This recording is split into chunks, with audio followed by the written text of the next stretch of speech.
My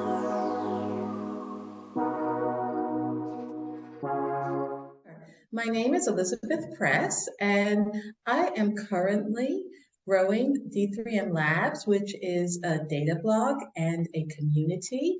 And the focus is getting value out of data.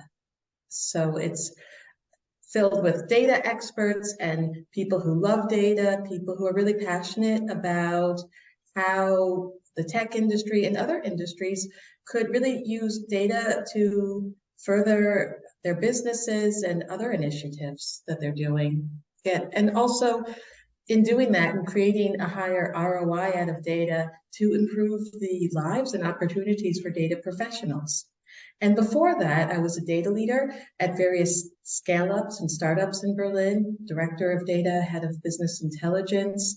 I had my own consultancy firm, D3M Labs 1.0, for 5 years, where I worked with startups to create KPIs and better use cases for data. And I also managed data innovation programs for large corporates and federal ministries as well.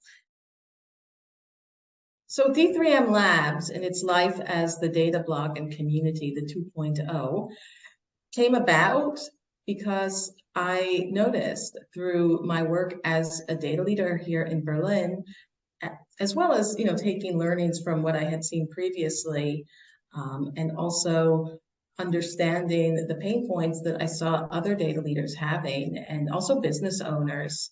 I felt that us as an industry, we're just not getting the value out of data. And I was first really thinking about the financial value. Most data teams do not have a positive financial ROI.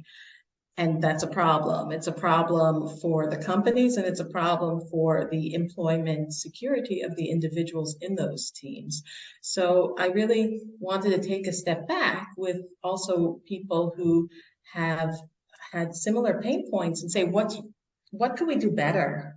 What can we as data leaders, also together with our stakeholders, do better to get the value that people see as a potential in data? And that's really what got me started. It's understanding business and data and the decisions that need to be made, and how data could actually be a driver of growth rather than just a place to spend a lot of money on lots of tools rather than.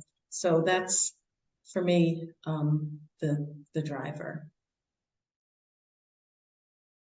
So as I've been growing my data blog and my community, I have been doing market research and benchmarking and just being active online. And what I noticed is that there are not a lot of women data bloggers out there. I am not the only one, but I am in the minority. And this got me very curious, because the markets I'm present in are Germany, Sweden, Netherlands, France, and the United States, mostly some in Australia and other countries.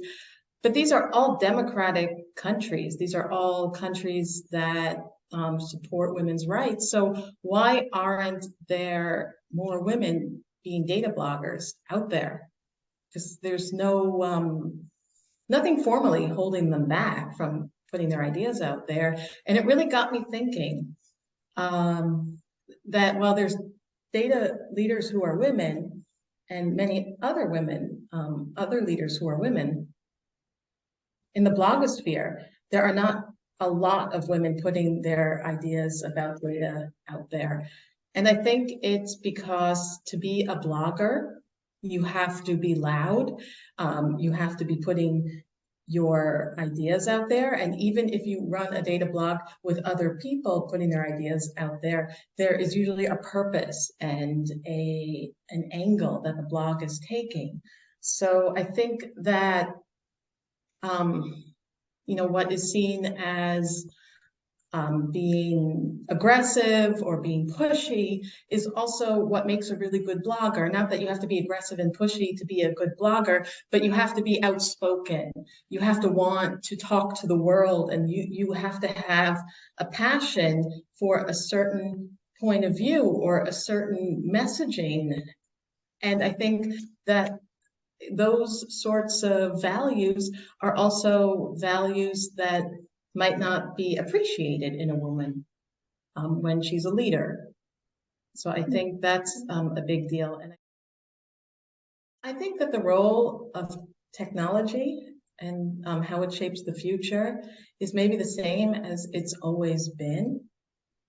I think that history has always given us new technologies. I think what is different this time around is that the technology is available. And I'm going to say, what technology am I talking about? Social media and AI.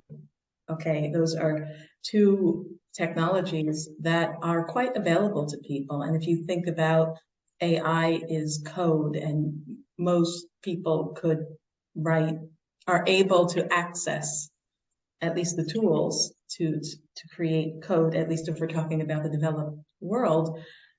This is so access to technology isn't the problem per se, if you compare it to other points in time.